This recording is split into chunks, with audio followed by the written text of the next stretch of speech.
Hello guys, Jerry speaking. Welcome to Bedtime Stories, episode number 332. Today we read you Hello Neighbor, the kind of caring world of Mr. Rogers. So let's read it down, shall we? See what we got for us. It's written by Caldecott Mellis, illustrated by Matthew Cordell.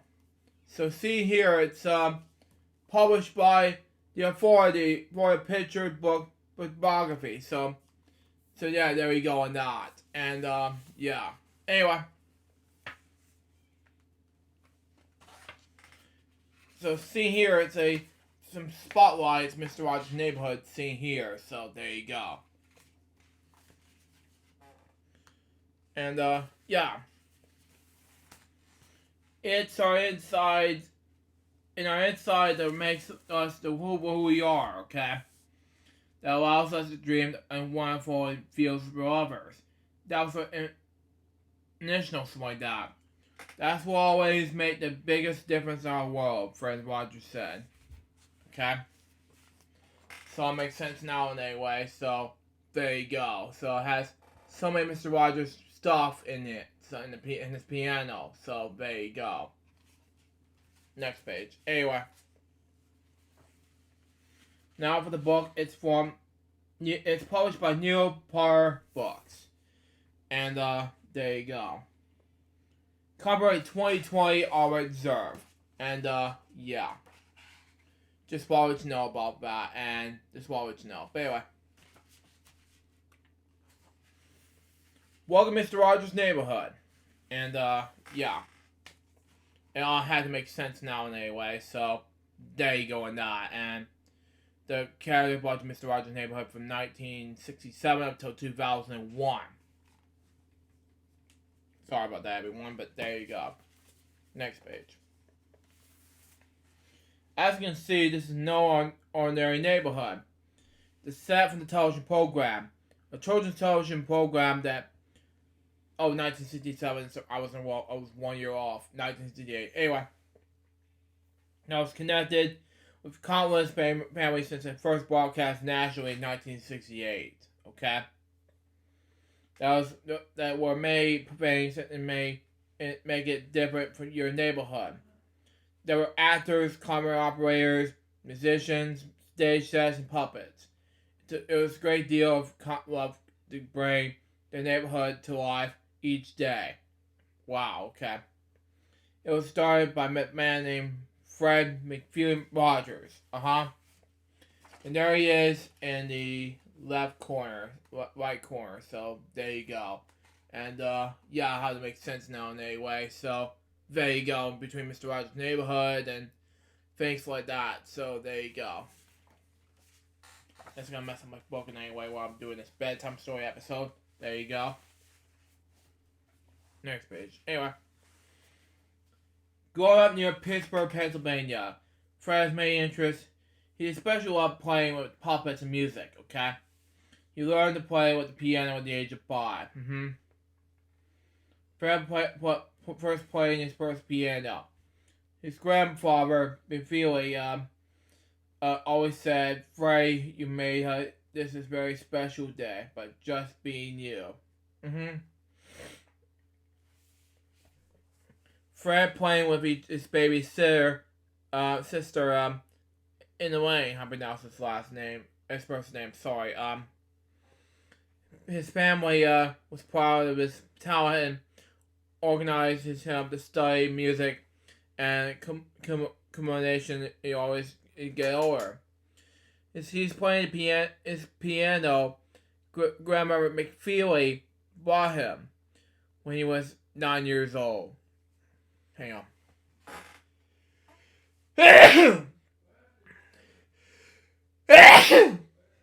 Thank you.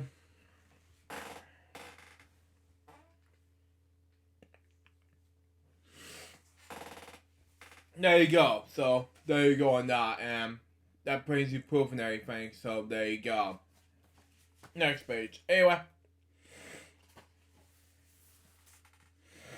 Fred was shy and often lonely, okay? He was sometimes bullied. Wow. But whimsy and imagination were helpful to him, and so was his faith. After college, he planned to become a minister. Years later, he did become some special kind of minister. Okay, but at this moment in his life, something unexpected happened. Wow. In those days, television was new and just had begun to become popular. Fred didn't like what he saw. I saw people throwing pies at each other's faces and all kinds of demeaning behavior. And I thought, why is it being used in this way? This could be a wonderful tool for education. So I said to my parents, I think maybe I'll go on to television. So I went to work for the NBC in New York City, NBC National Broadcasting Company, NBC for short, but anyway, New York City, to learn how television programs are made. Now, Mr. Rogers was sad at the time when it comes with the whole Howie Dewey show, So it all makes sense in a way. So there you go. It had to make more sense. So, and it just had to be good enough for the Howie Dewey show. So there you go. Between that, throwing pies in each other's faces thing. So there you go. Next page. Anyway.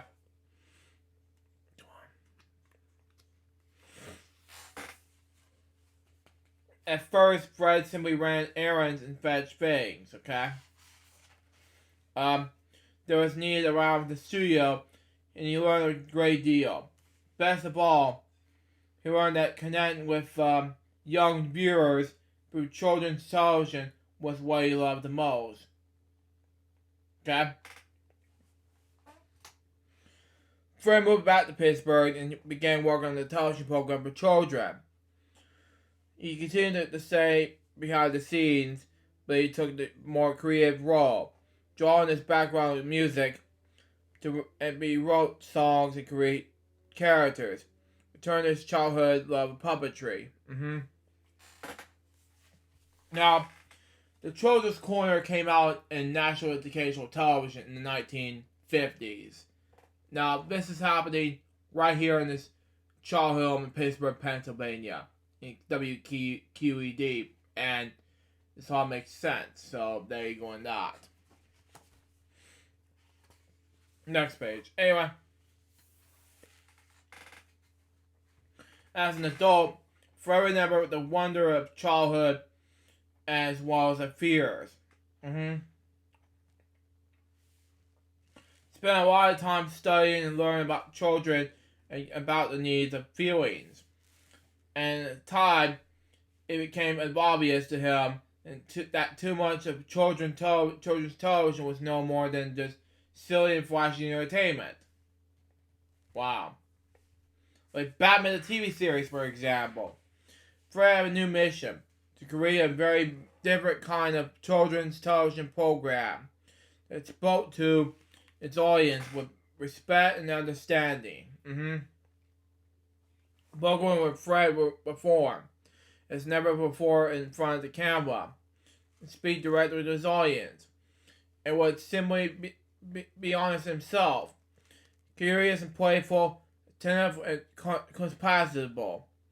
The greatest gift you can ever give is be your honest self.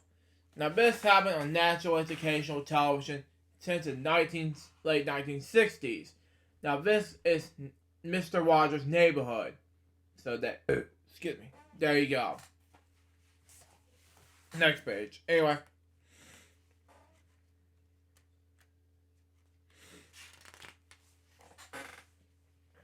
On February 19th, 1968, Fred became a resident of Mr. Rogers' Neighborhood, which is premiere nationally on public television, and now, okay, which good enough for Mr. Rogers' Neighborhood saying, let's pretend that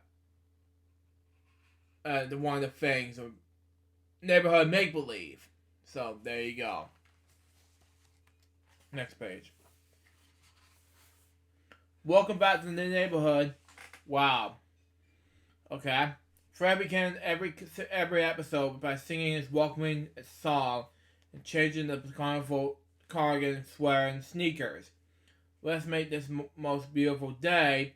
Since we're together, we might as well say, would you be mine? Could you be mine? Won't you be my neighbor? Yeah, I'm not gonna sing this whole song, unfortunately. That would be too much. Anyway. Then a new idea, person, or place would be introduced, just like in the life. There was good times in the neighborhood, just like visiting the circus in the neighborhood school, okay? Come in. You ready for some dinner? Mm-hmm. There you go.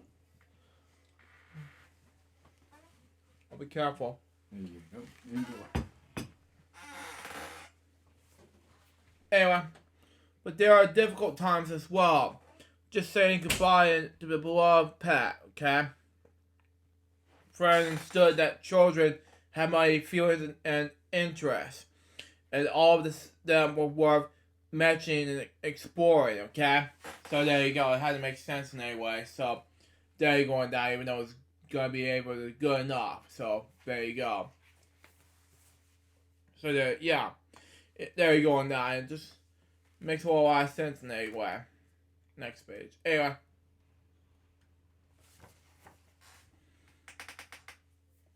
Mr. Rogers had many regular visitors, like Mr. McFeely, a friend who brought deliveries and discoveries, and Joe Negri, who owned a nearby music store, okay? Now, welcoming and accepting others, their differences, was one of the great points of Mr. Neighborhood. Fred made sure to include a diverse range of actors performing important roles. Police Officer Clemens was the first African-American character to appear in a recurring role on the children's television series. Now, these are the following actors who would be portraying them, which I'm reading now. Mr. McFeely, Speed Delivery. Maggie Stewart, Neighborhood Friend. Becky Apperton, Basil Spear, okay? Chuck Aber, Neighborhood Friend.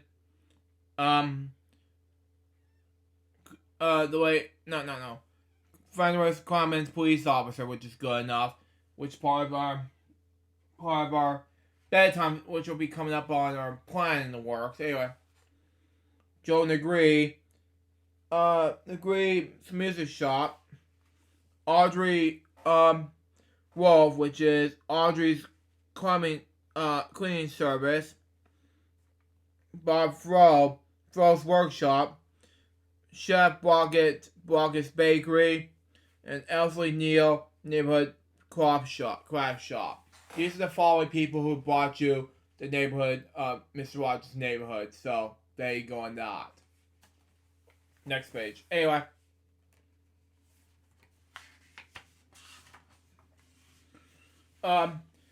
Fred realized that children were naturally curious about the world around them. So as Mr. Rogers, he often took us out of his home to meet these new people and discovers new places. We found out people make things how the workers do their jobs, like crayon factory, toy ball factory, sneaker factory, and trumpet factory. We even met world famous artists in the neighborhood like Eric Chicago, Yoga Ma, and Margaret Hamilton, the Wicked Witch of the West, look like. Now, Eric Cargo is the author of The Very Hungry Caterpillar, which I read during bedtime stories at the time. Yo-Yo Ma was a cellist, and Margaret Hamilton was the Wizard of Oz Wicked Witch of the West 1939 movie. And if you watch this remix, Pranks on You, buddy. Anyway, each day in the neighborhood, we spent time presenting. The trolley took us from Fred's television house, with neighborhood make-believe. Clang clang. So, to the make-believe. So there you go. And, yeah.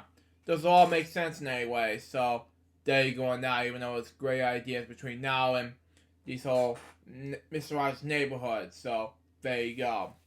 These are the basic clang clang difference in the sound effects. Next page. Anyway. Now, these are puppets I want to read after I read the next pages. Anyway, here in the neighborhood make-believe, in a short cast of puppets and people add down the story of the subject introduced in the beginning of each episode. When Mr. Rogers visited his school, neighborhood make-believe built a school.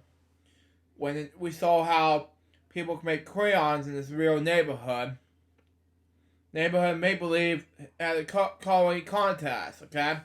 Now here's the following puppets, okay?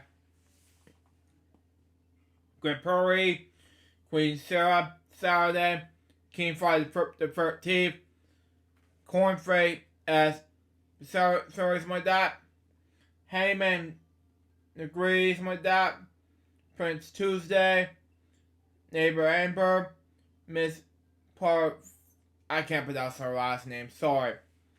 Robert Trolls my dad, Harriet Pussycat, XDL, Major Maggie, Lady Arain, Fairchild, Purple Panda, Elise Jean Platypus, Anna Platypus, Dr. Bill Platypus, Downstripe Tiger, finally, Leo Ray a Brain. Those are the following neighborhood make-believe people. So there you go on that. And those are the following people who brought you neighborhood make-believe. So there you go. Next page. Anyway. Fred loved the expressive and constructive nature of playing and listening to music, okay? So lots of music was played throughout the neighborhood. A jazz trio was playing the background music throughout the program. And of course, each day in the neighborhood, Fred sang the songs he had composed. Johnny Costa, the late Johnny Costa, that is, trio. Johnny Costa, Bobby Armstrong, and Carl McVicker Jr. Those are the people who brought you the neighborhood. Anyway. Now, throughout his career, Fred wrote hundreds of songs about his important things children feel and learn as a group for like many ways to say I love you. What you do to make matters you feel, it's you I like, something like that. It's you I like, every part of you, your skin, your eyes, your feelings, whatever you always knew, it's you I like. Now, seen here, it's a wheelchair, is the late, I don't know his name, but tell me in the comments, guys. But this guy is, reunited in 1999, but from Mr. Rogers to him, it's Joe, and I don't know his last name.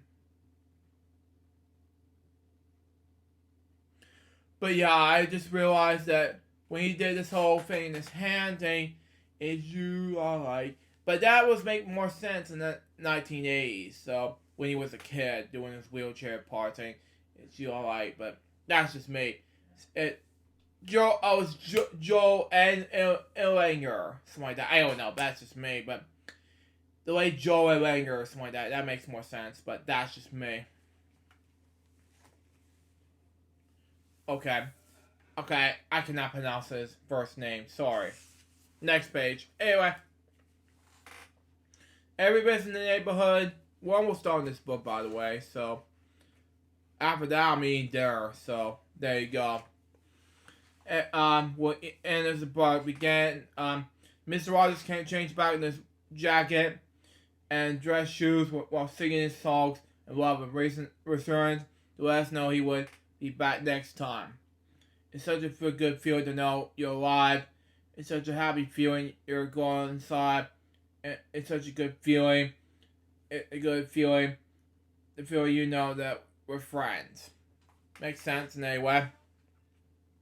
Fred played many roles in making the more than 900 episodes of Mr. Rogers' Neighborhood. He wrote the scripts. Was a songwriter and singer, performer, and puppeteer. He oversaw and approved when we went on every episode. Beyond his own compositions, he truly loved working with others. He respected and appreciated the talents and truthfulness of all who were involved in the creation of Mr. Rogers' Neighborhood. Because of this, everyone felt connected in a very certain and personal way. So it all makes sense, so there you go. So there you go on that. That's the end of the episode. Episode each. So there you go on that. So there you go. Yeah. But anyway, next page. Anyway. Just like in the real neighborhood. So it just all makes sense. So there you go. In the drawing. So there you go. And even though it had to make sense with the trolley, so and Mr. Rogers, even though it's 1997, Mark Brown did an episode one time on Mr. Rogers for Arthur episode. It was great fun. So there you go. Next page. Anyway.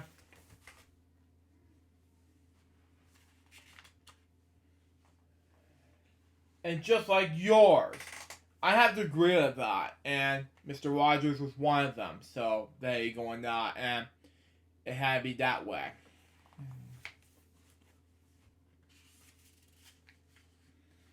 I'm not gonna read about Fred. I am gonna read about Fred Rogers and all this, and I'll be done with this book. So that is basically it. So there you go. Now, yeah, it's gonna be a very long about Fred Rogers. So yeah, I'm just gonna read parts of it, and that'll be it. Anyway. Fred Rogers was born in a small town of Waynesburg, Pennsylvania on March 20th, 1928. He was a child of long-living, spiritual family and one of the great success in business and brick manufacturing.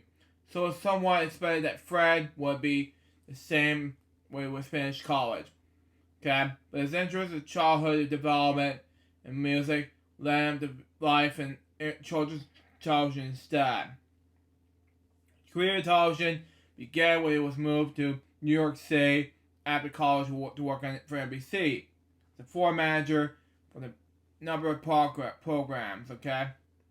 There was a time that Fred was married to his college sweetheart, Joanne, which she passed now, anyway. Fellow musician. The couple moved back to Pittsburgh in 1953, where Fred was a program manager for public television station WQED, which I talked about during Bedtime Stories. Anyway, soon after, Fred helped start the television program for children, the Children's Corps. The power performer on the show was Josie Carey. Okay? And Fred stayed behind the scenes, working at the co-producer, puppeteer, arranger, organist, and composer. The Children's Corner was lively and lightly spirit, okay? And it was successfully 8 years. And the years that followed, the Children's Corner, Fred continued working in television. His format was involved in what his family. Fred continued his education, taking graduate courses in child development, studying his Pittsburgh geography, symmetry. He was ordained a pediatrician minister with a special charge with serving children and families through television. He and Joanne had 2 children, James and John. In 1962, Fred moved with his family to Canada to produce a 15-minute program called Mr. Rogers, okay? It appeared in front of the camera now, speaking directly to his many young viewers. Fred continued writing songs, now performing them himself. The tone of this program became more serious and deep, yet emphasizing some of this light and playful attitude when he was becoming known for. In 1964, the family moved back to Pittsburgh for good, and for the next few years, Fred became developing the program that would softly inspire children, television, and meditate his focus in the rest of his life. Mr. Rogers' Neighborhood debuted locally in 1986 and broadcast nationally for the first time in 1968 and February 19th.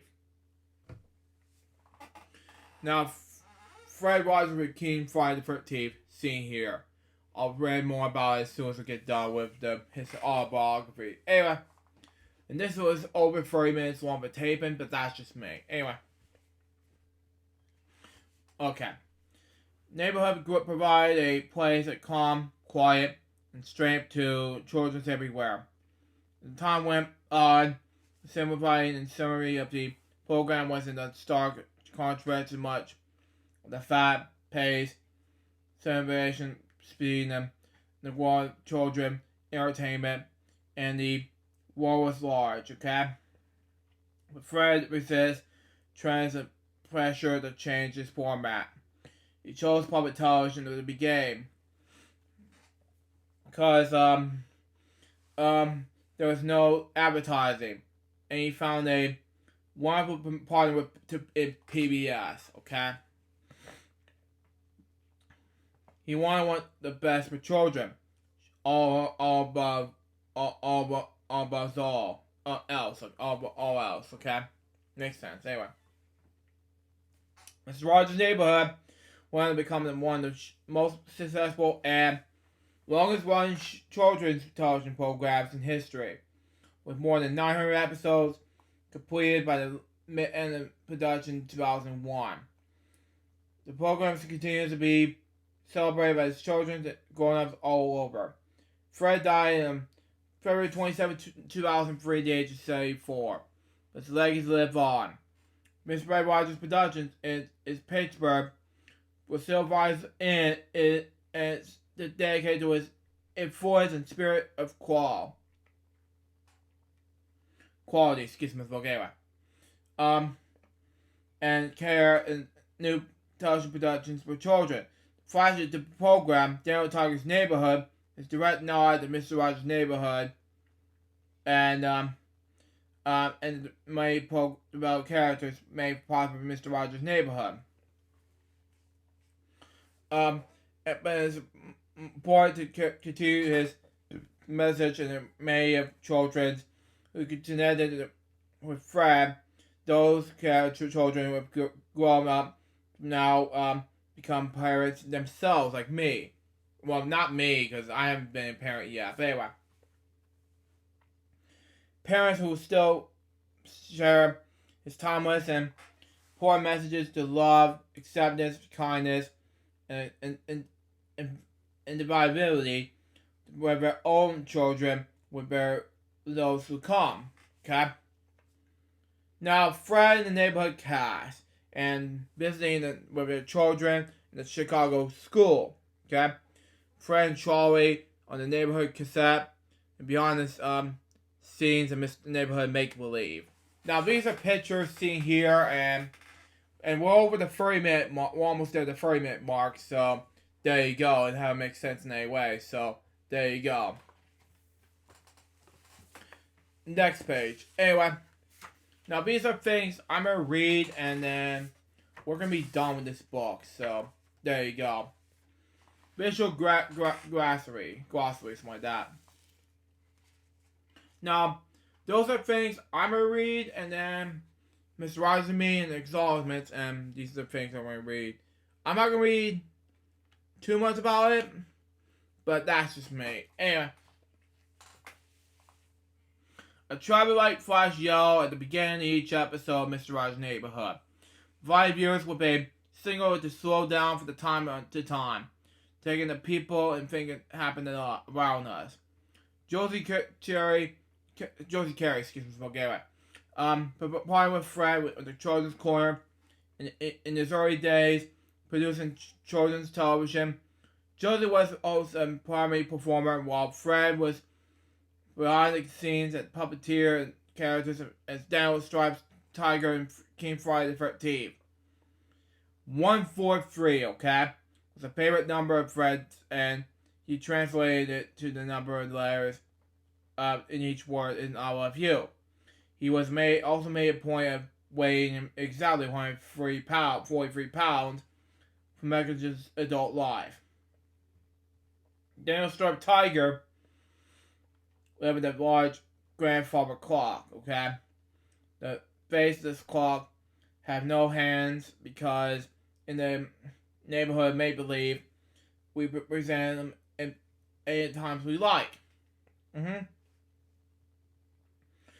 Rogers once had an organization meeting with Cuckoo, okay? Late Cuckoo, okay? The gorilla who known and beloved around the world with a gentle spirit and understanding of American sign language, okay? Cuckoo, a fan of Mr. Rogers' Neighborhood, saw Fred and coddled him in massive arms, okay? She was united in the shoelaces, okay? Shoelaces, excuse me, forget it. And took his sneakers off, okay? Just as she saw him and do on television, okay? Now, one particular touching moment in Mr. Rogers' Neighborhood was when Fred welcomed one in the program and the boy he met while traveling. I misspelled his name wrong. Sorry. Jeff Erlinger, something like that. I meant to say Joe, but it's Jeff. Sorry. Joined Fred for the mostly unscripted segment where he spoke a bit about his disability, and together they say, "It's your life." When Mr. Rogers' Neighborhood debuted in 1968, it was broadcast in black and white. The first color episode was aired in 1971. Okay, there was a flash tank in Mr. Rogers' television home. One of many programs he would delight in saying hello to a fish, feed them. Once Fred's car was stolen. Jeez, I'm about to think about that. Anyway, Mr. Rogers was so beloved that when we got out, the car was permanently returned to the spot. When the anonymous note that reads, "You would know that it was yours. We never knew who had taken it." Mr. Rogers' Neighborhood opened with a camera overlooking a small mall neighborhood. Okay. Fred visited a new place in programs.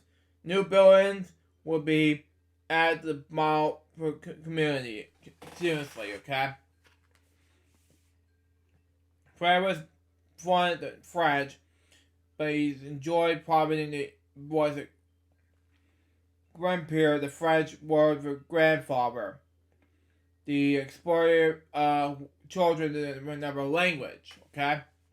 Now, Mr. Rogers and me, as a child in the late 70s, early 80s, and according to this book, the book writer seen here. Anyway, grew up watching Mr. Rogers' Neighborhood from even the preschooler, okay? And I think I have a sense that Mr. Rogers and his television program were loved, censored, and Korea, and that's a way that they were different from anything else on television, okay? But as I grew older, I was into my adulthood years. My interests changed my lifetime many times over. Thought less and less about Mr. Rogers until the years my wife Julie and I welcomed a child of our own into the world. After our daughter Romy was born, Julie and I found ourselves turning on the PBS children's programs again, okay? Most of what was on the newer programs. The local PBS station also ran episodes of Mr. Rogers' Neighborhood. When I saw him again, it was a surprisingly emotional reunion.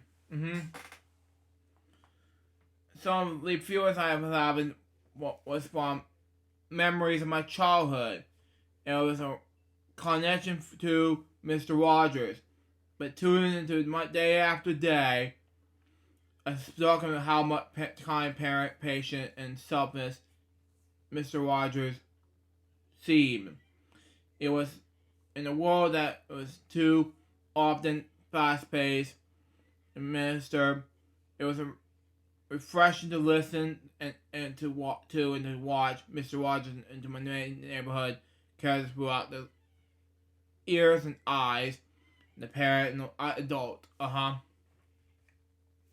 can see what you're doing. Anyway, and I forgot how unique and playful the format of the program was. As a central character, speaking to the television viewers, daily teaching moments of speaking of curiosity, something like that. Excuse me, smoke anyway. Usual characters and puppets, set changes, and so much wonderful music. I was compelled to dig deeper and to listen more than about the man behind the program. Most people who play characters on television and were different in their real lives. I was surprised to learn that real Fred Rogers is literally the same person as Mr. Rogers he played on television. Creative, playful, focused and driven, kind and generous, calm and patient. The more I learned about his working life, the more surprised I became.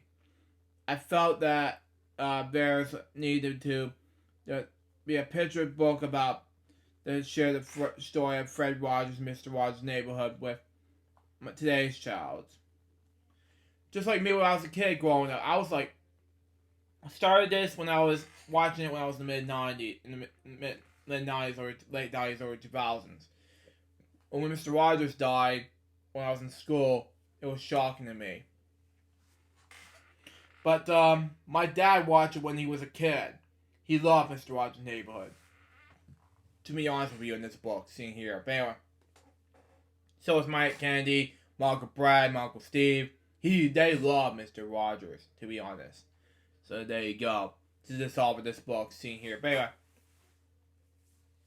that's all I'll do in the future. Mr. Rogers and me in my presence. But anyway, I felt immediately blessed and honored to be able to showcase the world of Fred Rogers to families all over in the best way I know how, with the love and respect and how signed through each page of this book. I agree. 1,000,000% of what you said earlier in this Mr. Rogers and me thing. Thank you. Anyway, now acknowledgements.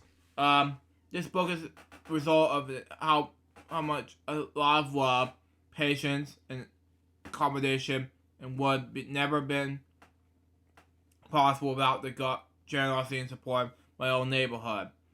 Thank you to Neil Potter, Jennifer Brawls, and every Holiday House began behind this book for the very beginning for the bringing them to life. Thank you for the rarity again, Agent. Something like that. Romy Stormia for always believing in me, and for unwavering love and support. Thank you to my family, Julie, Romy, and Dee, for your endless inspiration for making each of and every time of my days a special day. Thank you for Emily, Harlan, and the Fred Rogers Center for providing me the time and visual reassurance I needed to create this book. Special thanks to Fred Rogers Productions for your trust and faith in me, and it's providing the visual history, insight, and drivers to make this book happen and experience the perfect it can be. Figures the best read to Kathy Carbon Drews. How to pronounce his last name? Sorry, I misspoke. Kevin Morrison, David Newell, who special delivery at the time. But anyway, Heather Sharpen, Matthew Steele, Brittany Smith. I can't pronounce her name. Sorry, it starts with Southwood and Marky Wimber. Of course, thank you for me, like the Fred Rogers and kindness, truth, wisdom that inspires me to so many other daily. There was only one person in the whole world especially like you. We will always love you, the May and gifts you share with us all. And I thank you for this author who brought this book. The author's name is Carrot Medalist. Now, this is an awesome book to read. Now, more about Fred Rogers.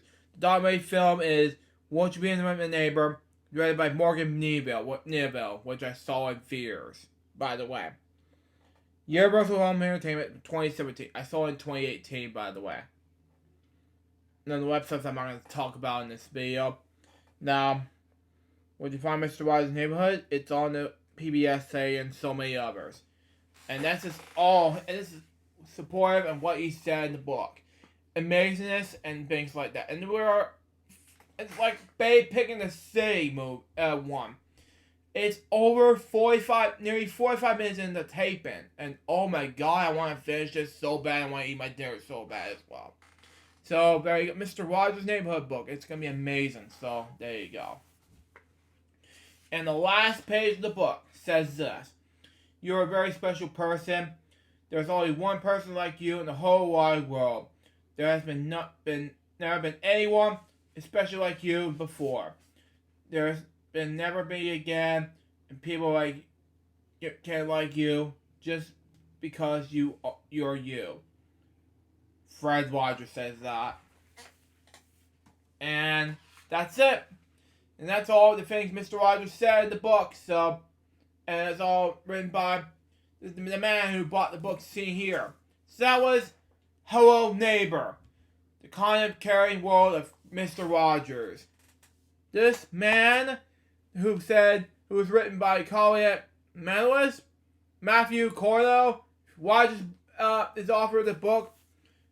If you're watching this episode right now, I'd like to thank you for giving this book a reality. So, there you go. This is a 2020 book, giving us a responsibility for this. So, there you go. That was Bedtime Stories episode number 332. Hope you enjoy it. Stay tuned. Next one's going to be Bedtime Stories episode number 333, which is going to be about... Hold on. E.T. the Extraterrestrial Funko Pop Edition. This is Pop Classics, and there you go. Now, excuse me, I gotta eat my dinner, so I want to get late for dinner and everything like that, so stuff like that. Watch Kane, this for you. Till next time, so just Bob Sababa, give over his pursuit, till it's out. See ya.